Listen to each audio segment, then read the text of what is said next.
नमस्कार साथियों, स्वागत है आप सभी का एकलव्य पीसीएस में। और आज मैं आपके लिए लेकर के आया हूं जो हमारी करंट अफेयर की श्रृंखला चल रही है उसका अगला खंड। तो 1 मई 2020 के महत्वपूर्ण करंट अफेयर को आज हम डिस्कस करेंगे। और यदि आपने हमारा चैनल सब्सक्राइब नहीं किया है अब तक तो उस चैनल को सब्सक्राइब कीजिए, उसके बाद जो बेल आइकन है उसको प्रेस कीजिए। और यदि आप इस PDF को प्राप्त करना चाहते हैं तो टेलीग्राम एप्लीकेशन में जाकर के एकलव्य पीसीएस को सर्च कीजिए और उसको ज्वाइन कर लीजिए, ठीक है, क्योंकि ये PDF जो है उसी टेलीग्राम चैनल पर आपको मुफ्त में मिल जाएगी। तो चलिए विद्यार्थियों, बिना किसी देरी के हम इन प्रश्नों को शुरू करते हैं। देखिए यहाँ पर प्रश्न नंबर 1, 30 अप्रैल को विश्व भर में कौन सा दिवस मनाया जाता है? ऑप्शन: अंतर्राष्ट्रीय जैज़ दिवस, अंतर्राष्ट्रीय मास्क दिवस, अंतर्राष्ट्रीय डाक दिवस या अंतर्राष्ट्रीय मैसेज दिवस। तो इसका जो सही जवाब है विद्यार्थियों वो है अंतर्राष्ट्रीय जैज़ दिवस। जैज़ क्या होता है? जैज़ विद्यार्थियों संगीत की एक विधा है ना। संगीत में बहुत सारी विधाएं होती हैं, है ना। जैसे पॉप होता है ना, आपका सूफ़ी होता है, जैज़ होता है, ठीक है, कव्वाली होता है। ये सब संगीत की विभिन्न विधाएं हैं। तो उनमें से एक विधा है जैज़, है ना। तो इसी को लेकर के 30 अप्रैल को इसका अंतर्राष्ट्रीय दिवस मनाया जाता है। व्याख्या देख सकते हैं आप।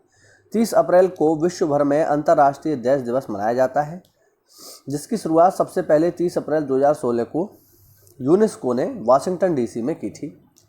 इस दिवस जैज़ विभिन्न बाधाओं को तोड़कर आपसी समझ और सहिष्णुता के लिए अवसर पैदा करता है।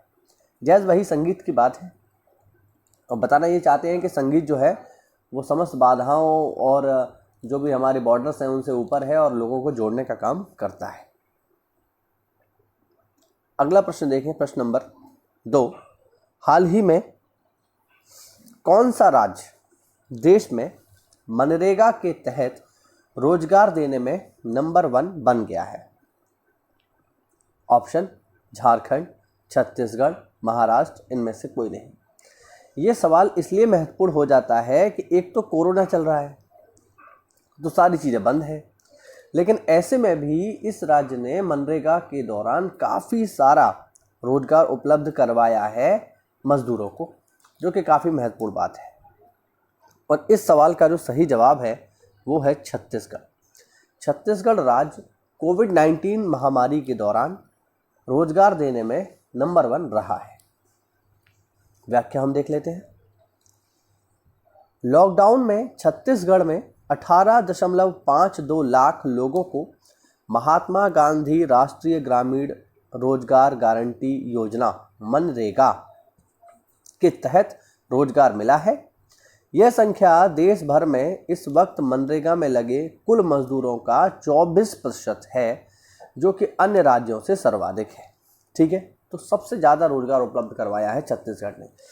अपना यूपी का भी देख लेते हैं हम, तो आप देख पाएंगे कि इस रैंक में पहले नंबर पे तो हो गया छत्तीसगढ़, दूसरे पर है राजस्थान और तीसरे पर है अपना यूपी। तो यूपी का रैंक भी आप ध्यान रखेंगे, ठीक है। यूपी का कोई भी एग्जाम हो या PCSE आने वाला है, BO लगा हुआ है, RO लगा हुआ है, तो वहाँ पर ये जरूर पूछ लेगा आपसे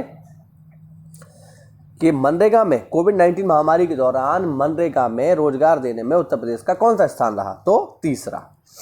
पहले पर कौन है? छत्तीसगढ़, दूसरे पर राजस्थान, तीसरे पे यूपी। आगे देखें प्रश्न नंबर 3, दादा साहेब फाल्के का जन्म कब हुआ था? ऑप्शन: 1870, 1970, 1913। ये जो दादा साहेब फाल्के हैं विद्यार्थियों, ये जो अभिनय का क्षेत्र है, जो फिल्म का क्षेत्र है, उससे जुड़े हुए हैं और इन्हीं के नाम पर प्रसिद्ध दादा साहेब फाल्के अवार्ड भी दिया जाता है। तो दादा साहेब फाल्के का जन्म हुआ था 30 अप्रैल 1870 को, ठीक है। 30 अप्रैल 1870 के दिन ही दादा साहेब फाल्के, जिनका पूरा नाम है धुंधराज गोविंद फाल्के, का जन्म 1870 को महाराष्ट्र में हुआ था। 19 साल के कैरियर में उन्होंने 95 फिल्म तथा 27 लघु फिल्में बनाई। 1919 में उन्होंने राजा हरिश्चंद्र नाम से पहली मूक फिल्म बनाई थी। ये बहुत ही इंपॉर्टेंट है, पेपर में कई बार आ चुका है कि भारत की पहली फिल्म कौन सी थी? तो राजा हरिश्चंद्र। और राजा हरिश्चंद्र फिल्म के डायरेक्टर जो थे वो जो है दादा साहेब फाल्के ही थे। भारतीय इतिहास में उनके योगदान को देखते हुए 1869 में भारत सरकार ने उनके सम्मान में दादा साहेब फाल्के अवार्ड की शुरुआत की। और ये जो दादा साहेब फाल्के हैं, इनका 16 फरवरी 1944 को निधन हो गया। तो चलिए आगे बढ़ते हैं। आगे देखें प्रश्न नंबर 4, हाल ही में किस देश ने पुरुषों की विश्व मुक्केबाजी चैंपियनशिप 2021 की मेजबानी करवा दी?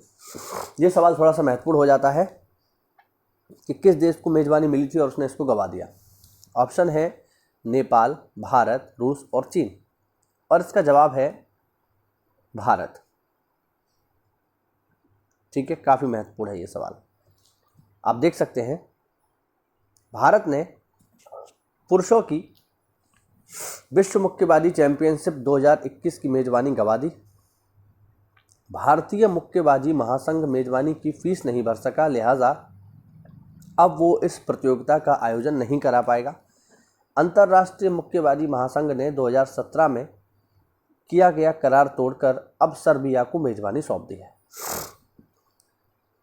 मुक्केबाजी चैंपियनशिप 2021 में हमारे यहाँ होनी थी, भारत में होनी थी, लेकिन जो भारतीय मुक्केबाजी महासंघ है वो इसकी फीस नहीं चुका पाया। इसको देखते हुए ये फैसला लिया गया कि भारत अब इसकी मेजबानी नहीं कराएगा। 2017 में ये फैसला लिया गया था कि भारत इसकी मेजबानी कराएगा, लेकिन अब आयोग ने इसे कैंसिल कर दिया है और अब भारत के स्थान पर इसकी मेजबानी कराएगा सर्बिया। तो चलिए आगे बढ़ते हैं। आगे देखें यहाँ पर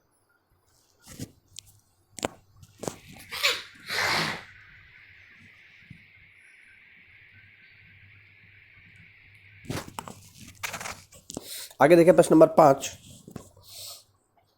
असम राज्य सरकार ने हाल ही में कोरोना वायरस महामारी को कवर दे रहे पत्रकारों को कितने लाख रुपए का बीमा कवर देने की घोषणा की है? ऑप्शन 10 लाख, 20 लाख, 30 लाख या 50,000। और इसका जो सही जवाब है विद्यार्थियों वो है 50 लाख रुपए। ठीक है, 50 लाख रुपए का कवर देने की घोषणा की है असम सरकार ने, जो पत्रकार कोविड-19 महामारी के दौरान पत्रकारिता कर रहे हैं। आप देख सकते हैं असम राज्य सरकार ने हाल ही में कोरोना वायरस महामारी को कवर कर रहे पत्रकारों को 50 लाख रुपए का बीमा कवर देने की घोषणा की है। सरकार ने कहा है कि सभी दिक्कतों के बावजूद अपनी ज़िंदगी को दांव पर लगाकर कोरोना वायरस महामारी को कवर कर रहे पत्रकार असली हीरो हैं, है ना। इसलिए उन्हें 50 लाख रुपए का बीमा करवाया जाएगा। ऐसा ही बीमा हरियाणा सरकार ने भी करवाया है और ये मैं आपको बता चुका हूँ, कल ही हमने इसको डिस्कस किया था। हरियाणा जो गवर्नमेंट है वो 10 लाख रुपए का बीमा करवा रही है, इसको हम पढ़ चुके हैं। उसी प्रकार से असम गवर्नमेंट जो है 50 लाख रुपए का बीमा करवा रही है पत्रकारों का, जो इस महामारी के दौरान रिपोर्टिंग कर रहे हैं। तो हम ध्यान रखेंगे। आगे देखें क्वेश्चन नंबर 6, एनटीपीसी ने हाल ही में कितनी हाइड्रोजन ईंधन सेल आधारित बस और 10 इलेक्ट्रिक कारें लॉन्च की है? ठीक है, ये बात हो रही है यहाँ पे एनटीपीसी की। अब एनटीपीसी क्या है? एनटीपीसी है national thermal power corporation. National thermal power corporation है एनटीपीसी। और एनटीपीसी ने अभी विद्यार्थियों 10, ठीक है, हाइड्रोजन ईंधन सेल आधारित बस और 10 इलेक्ट्रिक कारें लॉन्च की है। ठीक है, ध्यान रखेंगे, यानी टोटल 20। आप देख सकते हैं नेशनल थर्मल पावर कॉरपोरेशन ने हाल ही में नई दिल्ली और लेह में 10 हाइड्रोजन ईंधन सेल आधारित बस तथा 10 इलेक्ट्रिक कारें लॉन्च की हैं। पर्यावरण अनुकूल इन बसों में हाइड्रोजन ईंधन आधारित सेल होगा और चूंकि हाइड्रोजन आधारित है इसलिए इसमें पॉल्यूशन ना के बराबर होगा। ठीक है, कहाँ कहाँ लॉन्च हुई है ये, तो हम ध्यान रखेंगे नई दिल्ली और लेह में। इंपॉर्टेंट बात है। चलिए आगे बढ़ते हैं। भारतीय मूल की किस महिला को आर्थिक सहयोग और विकास संगठन में अमेरिका का अगला राजदूत नियुक्त किया गया है? प्रश्न ये है कि अमेरिका की अगली राजदूत कौन है जो आर्थिक सहयोग और विकास संगठन में गई हैं, और मुख्य बात यह है कि वो भारतीय हैं। ठीक है, तो भारतीय मूल की कौन सी महिला हैं जिनको अमेरिका ने अपना अगला राजदूत नियुक्त किया है आर्थिक सहयोग और विकास संगठन में? ऑप्शन है सुमन सिंह, मनीषा शर्मा, मनीषा सिंह या गीता शर्मा। और इसका जो सही जवाब है विद्यार्थियों वो है मनीषा सिंह। मनीषा सिंह को अमेरिका ने आर्थिक सहयोग और विकास संगठन में अपना अगला राजदूत नियुक्त किया है। ठीक है, ये भारतीय मूल की है, देख सकते हैं आप। भारतीय मूल की मनीषा सिंह को आर्थिक सहयोग और विकास संगठन में अमेरिका का अगला दूत नियुक्त किया गया है। मनीषा अभी विदेश विभाग में सहायक मंत्री हैं। ठीक है, चलिए आगे बढ़ते हैं। इंडिया रेटिंग एंड रिसर्च ने अपने 2020-2021 के आर्थिक विकास के अनुमान को घटाकर कितना प्रतिशत कर लिया है? ऑप्शन 2.5, 2%, 1.9%, 3.6%। और इसका जो सही जवाब है विद्यार्थियों वो है 1.9%। इंडिया रेटिंग एंड रिसर्च ने अपने 2020-2021 के आर्थिक विकास के अनुमान को घटाकर 1.9% कर लिया है। कारण अगर हम जानना चाहें तो बहुत ही सिंपल सा है। इस समय जितनी भी अर्थव्यवस्थाओं में कमी आ रही है उसका एक यूनिवर्सल जो रीज़न है वो है कोविड-19। ठीक है, तो कोरोना वायरस से सारे उद्योग धंधे बंद हैं तो अर्थव्यवस्था तो घटेगी ही, देख सकते हैं आप, है ना। तो ये जो है आप देख पाएंगे, इंडिया रेटिंग एंड रिसर्च ने अपने 2020-2021 के आर्थिक विकास के अनुमान को 3.6% से घटाकर 1.9% कर दिया है। ये ध्यान रखना है ना। 3.6 पहले बताया था जिसको घटाकर उन्होंने 1.9 कर दिया है।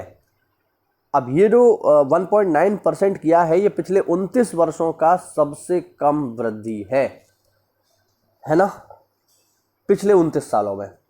अब ये तो देखिए होगी ही। उसका कारण क्या है? उसका कारण है कि इतने सालों में कभी कोरोना वायरस की महामारी भी तो नहीं आई, तो वायरस की महामारी आई है तो ये तो होगा ही। आगे देखिए क्वेश्चन नंबर 9। कोरोना वायरस से सर्वाधिक प्रभावित होने वाले टॉप 20 देशों में भारत का कौन सा स्थान है? ठीक है, कोरोना वायरस महामारी से प्रभावित होने वाले टॉप 20 देशों में भारत का कौन सा स्थान है? ऑप्शन है 10वां, 17वां, 16वां या 5वां। और इसका जो सही जवाब है विद्यार्थियों वो है 16वां। ठीक है, भारत का स्थान है विद्यार्थियों 16वां। अगर हम देखें कि कोरोना वायरस से सबसे ज़्यादा प्रभावित देश कौन सा है तो पहला तो है यूएसए। ठीक है ना, यूएसए सबसे ज़्यादा प्रभावित है इस कोरोना वायरस महामारी से। ये मैं आपको कई बार बता चुका हूँ। आप देख सकते हैं कि कोरोना वायरस से सर्वाधिक प्रभावित होने वाले टॉप 20 देशों में भारत 16वें स्थान पर है। इस सूची में पहले स्थान पर अमेरिका है, दूसरे स्थान पर स्पेन, इटली, फ्रांस, जर्मनी। ठीक है, तो ध्यान रखना पहले पर है यूएसए, फिर है स्पेन और फिर है फ्रांस। ये टॉप 3 कम से कम आप लोग याद रखिए। ठीक है, और भारत का स्थान कौन सा है तो 16वां। आगे देखें लास्ट, खिलाड़ी और कोच के तौर पर ट्रॉफी जीतने वाले अरुण कुमार को कितने वर्ष के लिए अमेरिकी क्रिकेट टीम का हेड कोच नियुक्त किया गया है? ऑप्शन 1 वर्ष, 2 वर्ष, 3 वर्ष या 4 वर्ष। और इसका जवाब है 2 वर्ष। ठीक है, हाँ जी। कौन है ये अरुण कुमार, जरा देख लेते हैं। तो खिलाड़ी और कोच के तौर पर रणजी ट्रॉफी जीतने वाले अरुण कुमार को 2 वर्ष के लिए अमेरिकी क्रिकेट टीम का हेड कोच नियुक्त किया गया है। साथ ही वे हैदराबाद और पांडिचेरी क्रिकेट टीम के कोच भी रह चुके हैं। तो स्पष्ट रूप से भारतीय हैं और अब ये अमेरिका में जाकर के वहाँ के बच्चों को, वहाँ के खिलाड़ियों को क्रिकेट सिखाएंगे। तो ये थे विद्यार्थियों टॉप 10 करंट क्वेश्चंस जो कि आज की घटनाओं से जुड़े हुए थे, है ना। और जैसा कि मैंने आपको बताया कि यदि आप ये PDF प्राप्त करना चाहते हैं तो हमारा टेलीग्राम चैनल ज्वाइन करना ना भूलें और जल्द से जल्द हमारे 1000 सब्सक्राइबर आप लोग पूरे कराइए। तो मिलते हैं अगली क्लास में, तब तक के लिए स्टे होम, स्टे सेफ। जय हिंद, जय भारत।